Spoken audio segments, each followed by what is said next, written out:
Hi, everyone. Welcome to special time for our Tuesday LinkedIn Lives. And thank you very much, Virginia Franco, for joining me once again. Virginia and I, we first met many years ago on LinkedIn. Yeah. And one thing, we just stayed in touch through networking, which is really Yeah. what it's all about. And I'm happy to call her what I consider a networking friend. I mean, I kind of I, think that it's more than that, just a networking connection. And we were talking before the call about the changes now with the economy and all the layoffs, and to some extent even how people are going about it differently. Now, just as background, we called this Lions and Tigers and Resume way back when we were on Clubhouse, and the joke was we were talking about a theme for the show.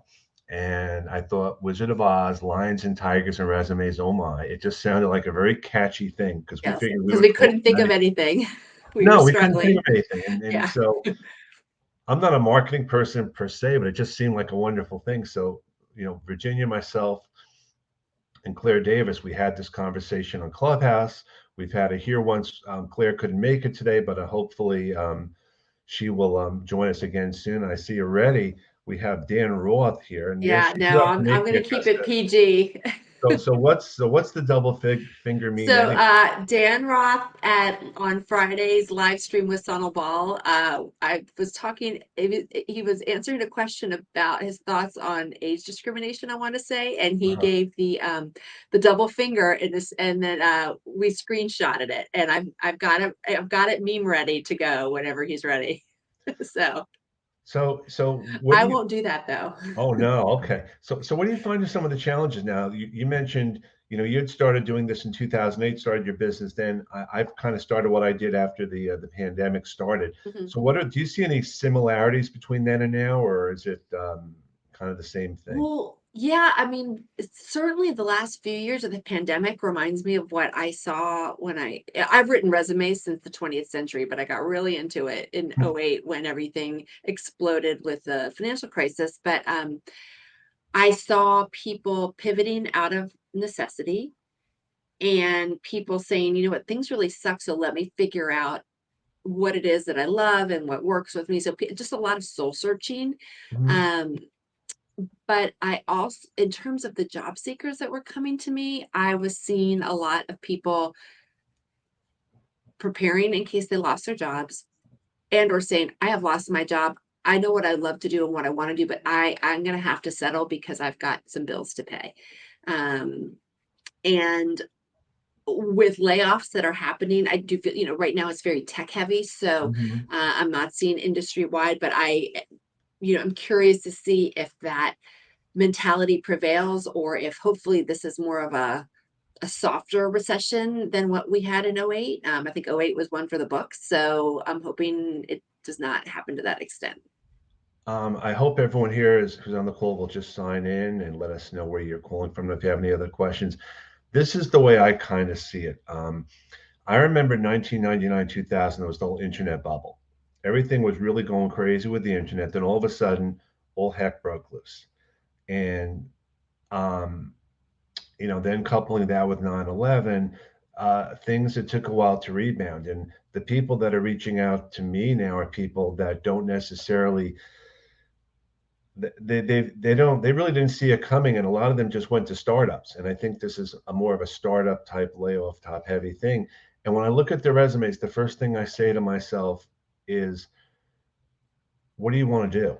I mean, it's just so list specific, resume-ish. And I know you want to be delicate and you want to be diplomatic with people, but at the same time, you want to help them get a job and support them. So that's kind of a balance for me. I mean, my main focus is LinkedIn, but how do you tell someone in a very diplomatic way that they need to kind of change it up a little bit? For me, I am because I focus on the writing piece, I write their career marketing collateral, which means I write their resumes, I write their LinkedIn's. Having a target and being clear on what that is informs everything.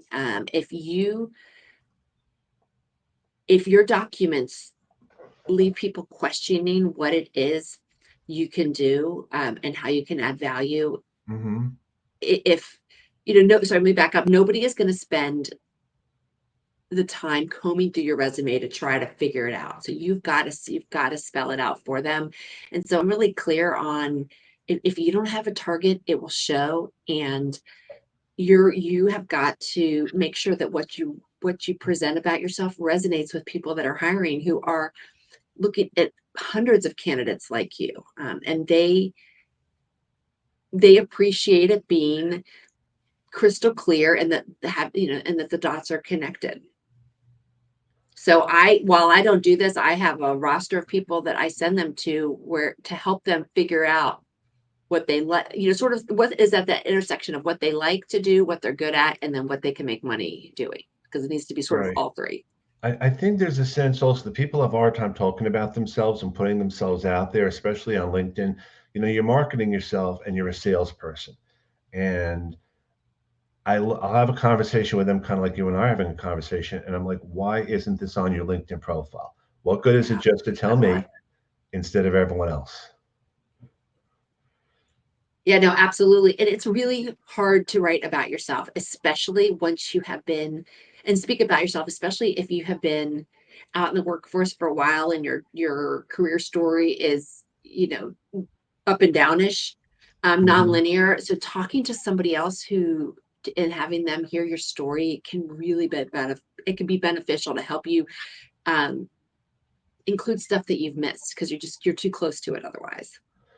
What do you think about the idea? I push for like having an accountability group or a bunch of people that can Mhm. help and support each other out. Because now, especially, everyone has different strengths and weaknesses, and you want to have people really be able to keep you accountable and support you. What do you think about that?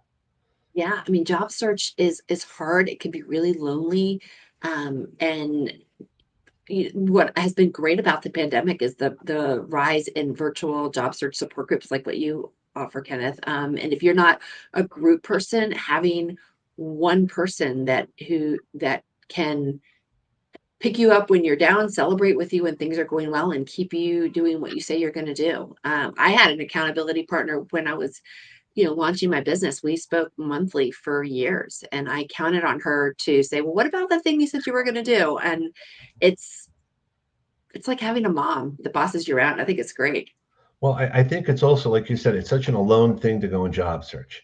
And you're going to have your ups and downs. But I think to some extent, and this is, I agree, Lynn, job search is a team sport. Yeah. And you really can't go it alone. But I think also you need people to tell you very nicely how you can improve yourself. I love the idea of peer interviewing. We talk a lot about that. If you can have someone interview, like if we're going to interview each other, it's just helpful to know, because you don't realize what you don't know. Even if it's something like just smiling. I think I posted about that on Jack Kelly's thing. You gotta smile. You gotta really show that you're excited and interested, not just assume that. Yeah, no, absolutely. And there's so many things that when we are nervous, we don't notice on Mhm. camera and in person, from filler words like and like, which those are my killers, to hand gestures and all of that, that even if you don't have time to do a face to face, you can record yourself and you can send it to someone else. But having a third party or second party perspective is so valuable. And it needs to be someone, I think, that is not your spouse, or somebody that you could get in a fight with if you don't if you Well, don't like the and that's feedback. true So though. Sometimes it's also, and I've said this before, when you talk to people, there's different types of explaining what you do. I'm in IT. I can throw buzzwords left and right at another IT person, and we will get mhm. it. But if I'm going to tell you, if you're not in IT, what I do, and I throw IT stuff, no one's going to be able to help me. So you really got to have that message in such a way that people understand enough about what you do that they can help you. No, that's a really good point. And I know that when I'm writing documents, I really try to remember that there are those two audiences. You need to explain what you do to someone who's maybe more of a junior level recruiter, who, can't program, doesn't know all those details, but understands the high level impact that you're supposed to be making. But then you also need to appeal to that person who is, that super technical person. You need to show that you have the chops for that. And there's ways to, balance that line or straddle that line. I also, and this is something I had learned from Jack and from Dan Roth, just because you have the soft skills, you have to have some level of the technical specialties. You can't just wing it and assume. You have to have the bare minimum, whatever that is. I mean, Yeah. just because you think you can pick something up, there's a risk involved from the hiring manager standpoint. They don't want to make the wrong decision because let's say you don't get the job, you can get upset and move on. But let's say they hire you and it doesn't work out and you leave or something, they're on the hook for what happened.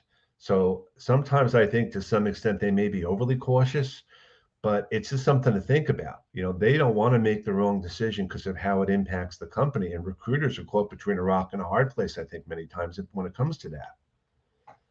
No, absolutely. I mean, and the companies are the ones paying their bills. From a recruiter standpoint, it behooves us to be crystal clear on how our skills align with the target. So because you're making the recruiter's job easier, and you're allowing them to present your case to the hiring manager as to why you're a good candidate.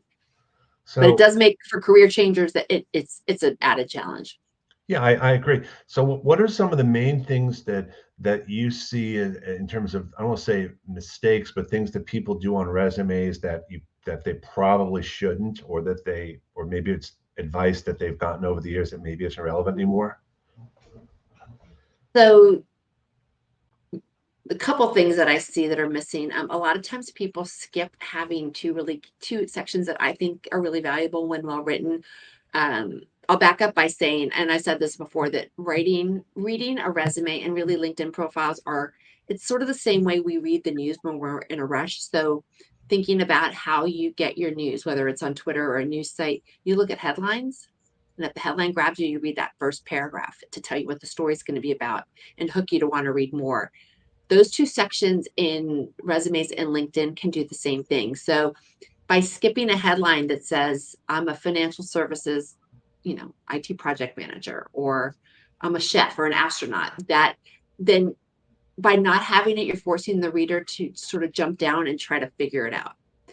The summary paragraph that follows, what I see a lot of are people that use that paragraph to describe themselves with really powerful adjectives, and then they might throw in some industry buzzwords. And honestly, that approach worked great 8, 10 years ago. And what happened is it stopped working great because everyone started using those same adjectives and they lost their value. So what I have found effective when I'm writing that paragraph is to weave in some strengths and traits of yours based on a discussion with an accountability partner, for instance. But then go to the job boards, go to job postings and see what they're looking for. Weave that in, but instead of adjectives, replace adjectives with little bits of information that are unique to your story. Because what you're doing with that is you're letting the reader walk away with a sense of what you're targeting, how you're a good fit, and then they know a couple things about you without ever really even diving into the resume. Um, the other things that I see people doing are that they just talk about their responsibilities versus what was the impact that they made in the role. So I always tell people it doesn't matter what you did day in and day out. Think back to what you were brought on to do. And if you walk away tomorrow and reflect back, where did you leave your mark? And then let's go about quantifying that. And usually you end up with 4 or 5 bullets that really imply what you did day in and day out, but they show a result, and results are really memorable. The last thing that is I harp on quite a bit is people write as if someone is printing out their resume. Resumes do get printed out, but it usually doesn't happen right away. Usually people are looking on their mobile devices or on their laptops, and screen reading is a whole different ballgame. We don't read online as easily as we do in print. Hmm. We can't absorb dense text. It makes our eyes glaze over, and we're all ADD online. We jump all over the place. So you've got to keep your paragraphs to 2 to 3 lines. You need to add space in between every bullet or paragraph you write. Um, and because we know people jump around, when you're writing a sentence, put the good stuff at the beginning because there's a chance the reader won't ever get to the end. So So yeah. I get two things all the time. One of them is, do I put down the years for my graduation on there? And because I don't want to date myself as age. And then the other question I get is, how far back in my resume should I go with the chronology? In other words, I've been working 25, 30 years. I'm not going to put 25 or 30 years worth of stuff on there. But what's the guideline now? And I'd be curious to know your thoughts on both. Yeah, so it's really, really hard to completely blow off blood, sweat, and tears that you did just because it is before a certain date. Mhm. So what I always do when I'm hearing someone's story is you know, I think about I ask about the stuff that happened pre 15 years ago. So what is that like or was that 2008 right now? 2007? I can't do math. Um, So it's 6 to 8-ish. 6 to 8 is that um takes you back to 2014 now, if you will, something like that. Yeah. No, This is so I'll go back 15 years. So okay. that's yeah. 2007. Okay. So depending on your target, if there are roles that you had prior to 2006, 2008 that are relevant to your target, I want to hear what it is about that role that's relevant to what you Mhm. do today. And then I'm not afraid to include it. But what I'll do is I'll include an earlier experience section where I do a high level synopsis of that role. Sometimes the value is just that you work with this really amazing company or that you held a certain role. But I hear that story, I include what's relevant and I remove the dates from it in the resume. And then if it's super relevant, I'll reference it in that summary at the very top. LinkedIn is a little different for me, and I think my take on it, I'm not sure that everyone agrees with, but my feeling with LinkedIn is that when someone is intrigued enough to click on your experience and start, scrolling down, you've sort of overcome that age bias concern. And so if you did something that was very, very relevant, I would prefer to reference it than not on LinkedIn, because with LinkedIn you can't remove dates. You've got to include it if you want it Mhm. to be seen. So that's sort of my take on how I approach that with both documents. But it's got to be relevant. That's the key. If you scooped ice cream at Baskin Robbins and you're targeting, I don't know, an IT software engineering role, probably not relevant. Doesn't need to go on there. See, I have my things are a little different, but it's Yeah. complementary. First of all, I see resumes still from people that have their addresses on there. And that goes back to a time when you would mail resumes in the mail. You really don't need more, I don't believe, than your phone, maybe a general location. Again, that depends. And then even the City, idea, state, and zip. right, right. And then even the idea, and again, this is perception. You got to have an email address that is not Yahoo or AOL or anything like that. Again, this is just me being, this is, and it's still the same. And then by the same token, if you don't put your LinkedIn, if you don't put your email address in your about section of LinkedIn, how do you know for sure? You want to give people every opportunity to connect with you. And Don brings up a point which I can relate to. I remember when I was at UPS, I was there 9 years or so, and what I did there is I broke up that time by certain job titles within time. Yep. So I wasn't there. I would break it down. I did this for 3 years, that for 2 years within the same company. And I think LinkedIn still allows you to do that. Is that something from a resume standpoint that you might recommend too? Or is it just going to or is you just kind of do what's there? So if you've been with the company for 25 years, what I'll do is I'll say, I don't know, IBM, I'll say 2000, and then I'll list dates 2018, 2008 to present, and I'll list all those roles. And if there were earlier roles, I'll put them under the earlier experience section, and then I'll still say IBM did this role, but I removed the dates from it. But again, it's only what's relevant. The, if those earlier roles are relevant, you include it. If not, it doesn't matter how long you've been with IBM. If someone calls, if someone is calling IBM for reference, they'll list earlier dates, but you're not. This is not your blueprint. This is your brochure. So it's okay to not include that stuff. Again, it's all depends on the relevancy. Yeah, I think also thinking about, I mean, there used to be this whole discussion about color resumes versus black and white. Maybe it's industry specific, but I think about it from a job seeker perspective. I'm going to email you my resume. You may look at it very quickly. You may put it in a database, and that may be as far as it goes. You know, what's the chance you want to stand out? And I think it's so important to have whether, is have something in the introduction, have people go to a place where they can learn more about you than just applying with just an email. But again, that brings up another thing. What do you think about a cover letter? So I have some thoughts on the age discrimination stuff Okay, that I want to address, but sure. also on the cover letter. To me, and I know a lot of people disagree with this, there isn't a real downside to writing them. My sense is just through anecdotal research that they get pitched maybe a third of the time. So you run that risk, but when they do get read, they could make a difference. So if you can write a well-written one that addresses potential red flags or really adds some additional value, then you could make a big difference. If you're applying online and it asks for one, you better include it though. Mhm. But a lot of what you were saying around what email you pick, whether you use color, or whether when just listing your city, state, and zip versus your full address, when dealing with age discrimination, the I always think about what the biases are for that generation. And for Gen Xers and I guess baby boomers, the biases are that we are not current on tech and that we are slow to change and that we don't play well with others, that we are the smartest people in the room. So some small things you can do to sort of overcome those biases are present, use current practices or modern practices with your resume. Have a Gmail versus an AOL. um, Use a bit of color where it makes sense.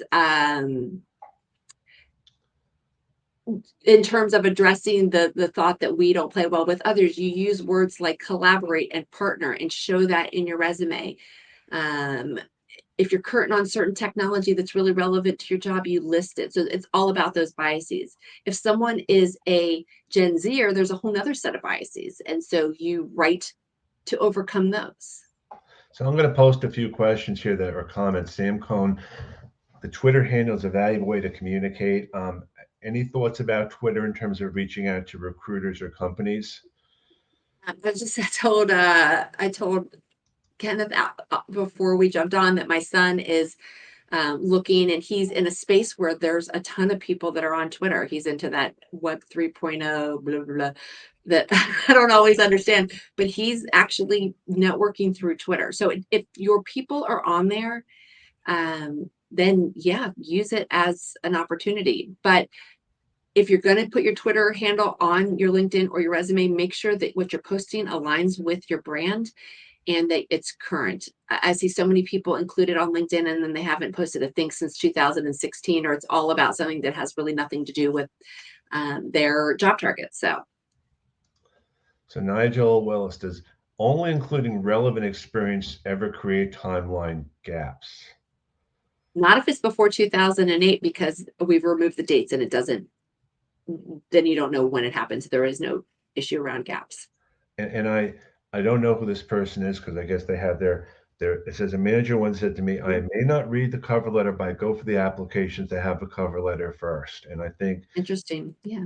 when I was actually hiring people, um, I would I would actually, besides looking at the resumes, I would look at the LinkedIn profile, but I was interested in knowing more about them than just what they had on paper. You know, I think that's why when you go to LinkedIn, you see what they're doing to engage. Um, Nowadays, I think also, and this brings up with the time between people going back to work and COVID and all that, how do you feel people should account for the time? I mean, is it okay to list the volunteer experience as a job? Is it, I mean, how do you, I mean, LinkedIn has this whole thing where not the open to work, but the thing where you can have the job gap and they actually Yeah. Yeah. create that Yeah. for you. So I'd be curious to know what your thoughts are. Yeah. Oh, and really quickly back to the cover letter Yeah, sure. comment. His point, he makes my point completely. Some people love cover letters, some people hate them, and you don't know who you're dealing with. So if you don't mind putting in some sweat and tears to write it, it could make a difference. But just know it might get Sure. pitched. To answer the COVID and the gaps questions, I do feel like the last 2 years people have shown more grace than they would otherwise with gaps. But I always My answer is it depends on what you've been doing. If you were able to upskill, or you went in a different direction, or you did free work helping friends, and there's things that I might include. I never want to, you never want to lie as to what you did, but you want to use what you did and help to put yourself in the best light. Some of those categories on LinkedIn, like stay-at-home mom, or caregiver and all of that, it depends on how long you did it, whether and it depends on the audience that I'm targeting. Some older school industries might not embrace that as much as others. So I think about my audience when I'm writing, and you know deciding what I choose to include on LinkedIn. I mean, I would also say if you've been taking training, taking classes, doing something, that's just as relevant.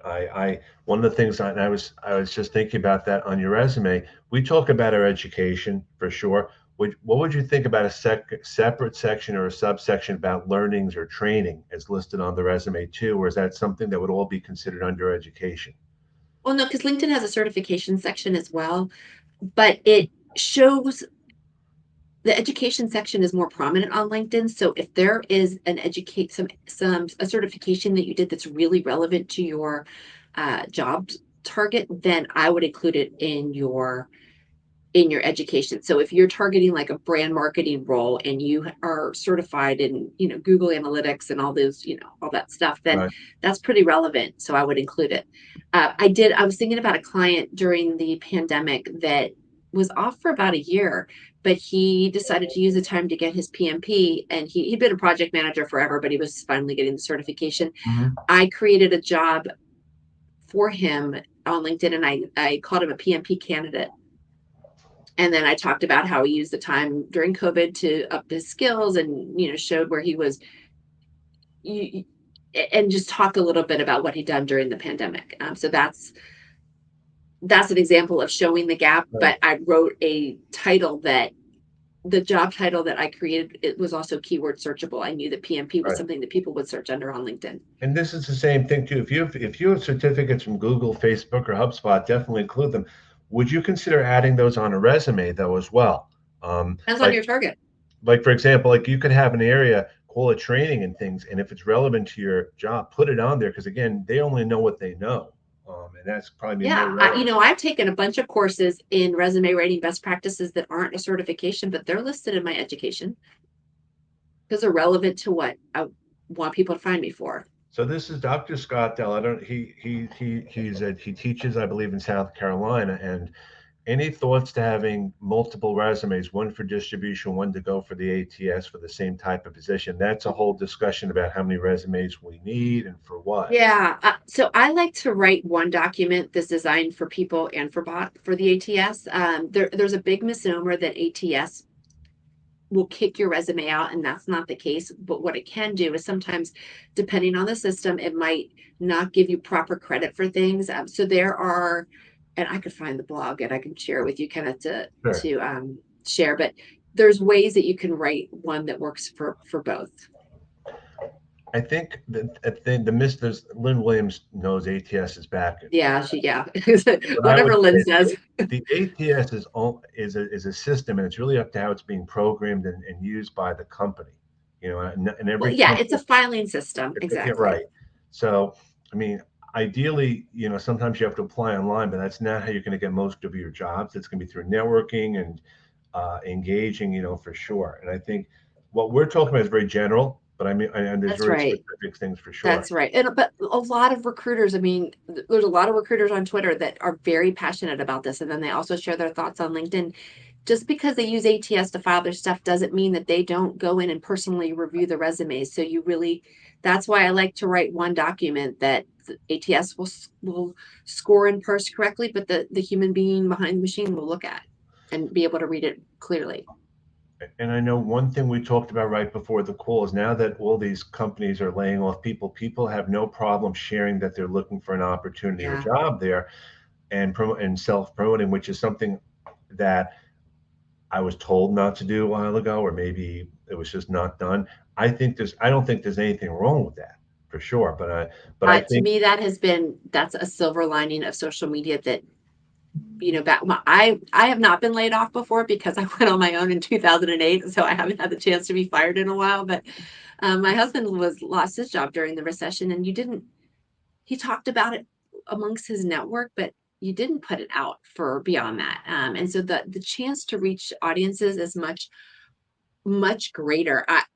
What I love seeing on LinkedIn are the people that say, I got laid off, but this is what I offer. Hmm.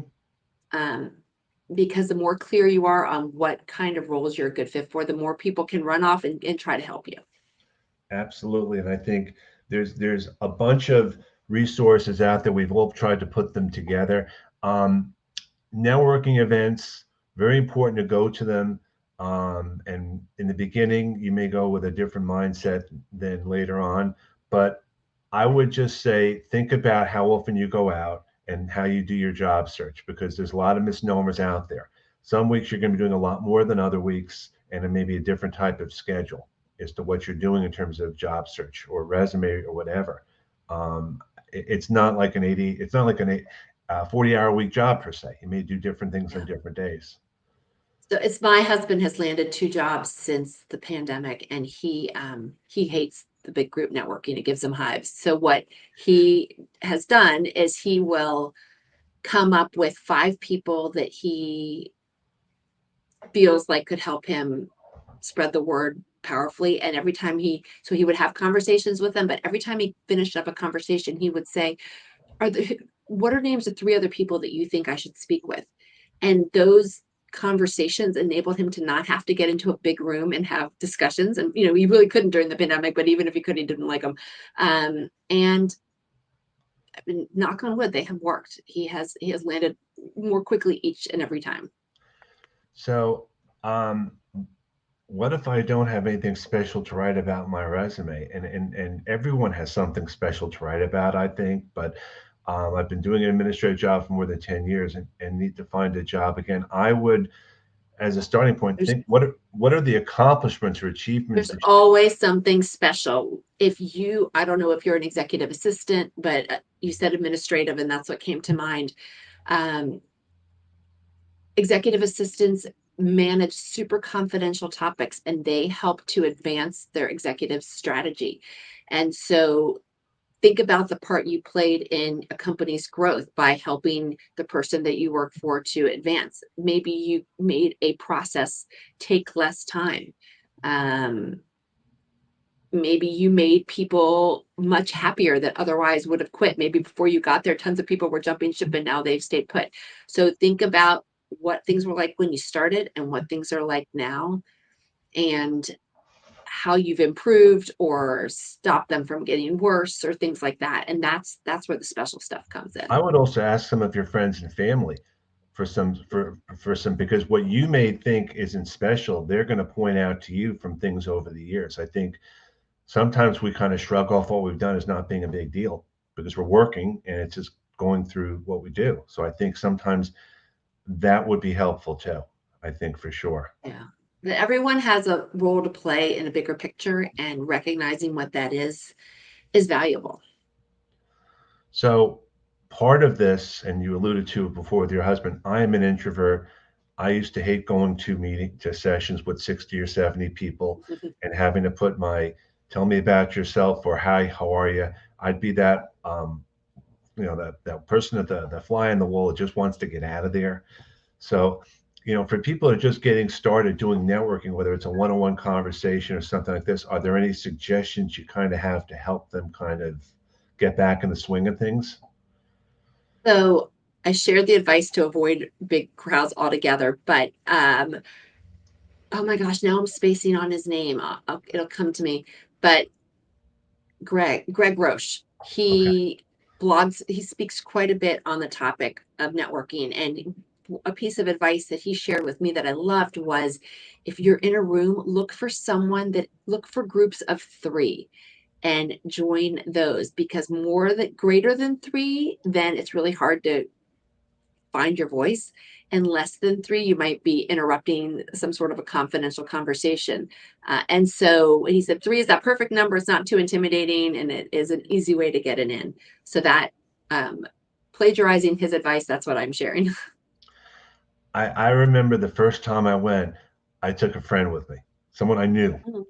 someone we could talk to about anything. And then when Yeah, someone came up, it became a little bit easier because this person was a little more outgoing than me, and that helped. So now I still that's a good don't idea. like doing it, but like anything else, even though I'm not in job search either, I network all the time because it's something you don't want to just do it when you're looking for a job. You may do it differently, and I think that is so important to consider. I mean, we're we're all networking, and it's just not networking is a way of saying having conversations. I think the word gets Yeah. pretty much, I don't want to say overused, but it's just building relationships, having conversations.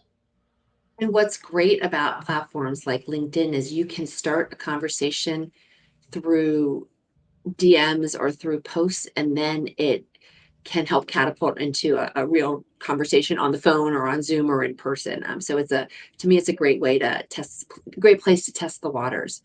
Another place that I think is a great environment for sort of more official networking are associations. Hmm. And I know that I for one, I joined associations in my field and volunteered.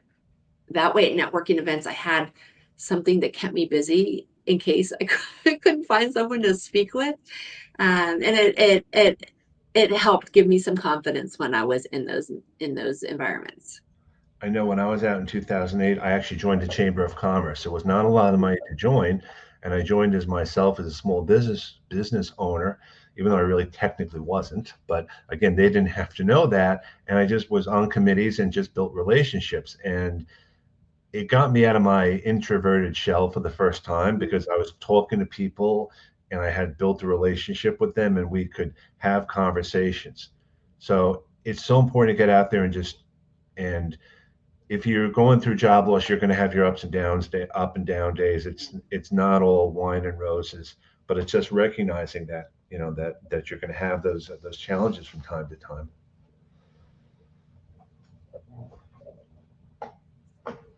So this is interesting here. A young lady hired by a professional football team for social media skills. This brings up a question about TikTok. I haven't used TikTok at all. I don't think I would. But is that something you might suggest to people that someone use or TikTok or do something on YouTube to kind of get the word out? It's thinking out of your comfort zone. It's doing something different than everyone else. So to me, it all goes back to the target for if you want to show that you're social media savvy, having a presence on TikTok shows that you understand that platform. So yeah, it's really important. If you are sometimes Instagram might be where your people are, or Twitter it is big for the in the tech space, especially the more of that cutting edge tech space. So think about where your people are and build your presence there. In my view, in addition to LinkedIn, I feel like LinkedIn is sort of industry neutral, but Yes. those other ones, I would go elsewhere. I mean, I know a lot of people who are in my industry who have a really strong presence on Facebook. So I would also say to everyone on the call, do not be afraid to ask us for help or connect with us or connect with others. We do not bite. We are not holier than thou. We are all willing to help and support, but just tell me or tell Virginia what you exactly need help with. Not that you're looking for a job, or just be very specific because the more we know, and this is true for anyone in general, the more we yeah, no, know, the absolutely. more we Mhm. can help you specifically, so in whatever way. Because, No, you know, yeah, I we, agree. The other thing I'll say about the social media platforms is think about what you're good at. So if you're really good at video, then TikTok might be a better place for you. If you like the text aspects more than LinkedIn or Twitter might be better for you. and you may want to decide all right, so I'm going to put Chris Dixon's question up. How can you tell where these people are social media wise? Use searches for think about the words that you would use to search for talent, like you would type them into the social media platforms and see who pops up. I mean, again, when I'm going to do a search for someone, a search, the LinkedIn profile will show up first because that's the way it's built. But if you want to do a search for them and you add TikTok or Facebook or something to the searching, they will show up that way. And even on LinkedIn, a lot of times people don't realize they can do searches for other keywords. It's not just searching for the job title, it can be searching for something else. I say this sometimes, if you type "we're hiring," "I'm hiring," something like that, you're going to find recruiters there that are hiring. It may not be what you want, but you may build a relationship or be able to share something, based on that. So Dawn actually has this here: intentionally target persons in your industry and leave in-person forum once you've connected with a few power players. No need to stay to the very end, which may be draining for introverts. That makes complete sense to me. Don't save your energy. You use your energy to get the most important parts done. Yeah. I mean, just because an event is 2 hours or 3 hours or an hour does not mean you have to spend that entire time there. I mean, everyone knows what they can and can't do. It's just like some people are morning people, some people are evening people, some people are throughout the day. So it's knowing what your strengths are and Yeah, good focusing point. that way. So does anyone, I mean, my thoughts going forward, I mean, I also think that the idea that summer is slow, I think most people realize now the jobs are everywhere if you know where to find them, and layoffs are going to happen all the time too. Um, Another piece of advice I give job seekers is do some research, do some, subscribe to a business website or something, or go on to websites that are in your industry to learn about them or something. Because again, I don't know everything, and I learned from getting a hold of other things. Like we have an NJ Biz site here, which sends all the business news to us. So again, it's in your industry. Find out, get on email lists, ask other people for help.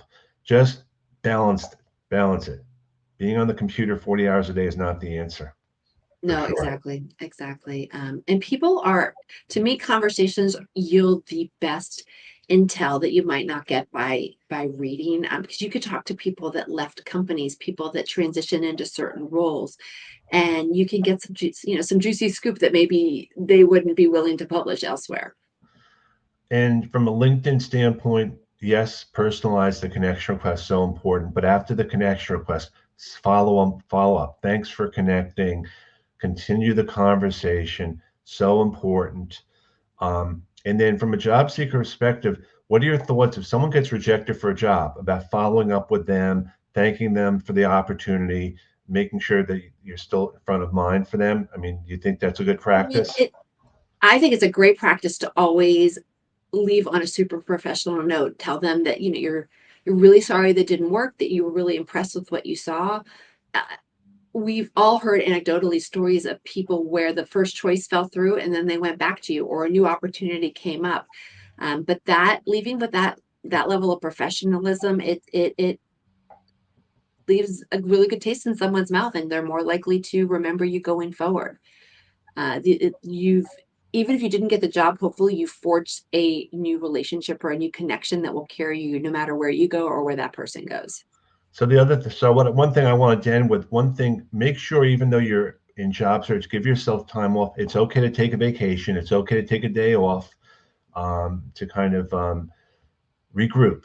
So important. And I would also say to everyone on this call, whether you're listening now or on the recording, go back to this, look at all the people on this call, and you can connect with them. And you've already started, you have that relationship that you're on this call, because that is so important. I mean, that's how engaging comes up. You're on a post, you read the post, engage with people and connect with them. That's how I've met some people, just because we have that thing in Mhm. common. So, Virginia, I want to thank you so much. Oh my gosh, it's my pleasure. I love seeing your face on my screen. So Okay. So this is fun. have a great day, everyone. Enjoy the rest of the week. Talk soon. Bye.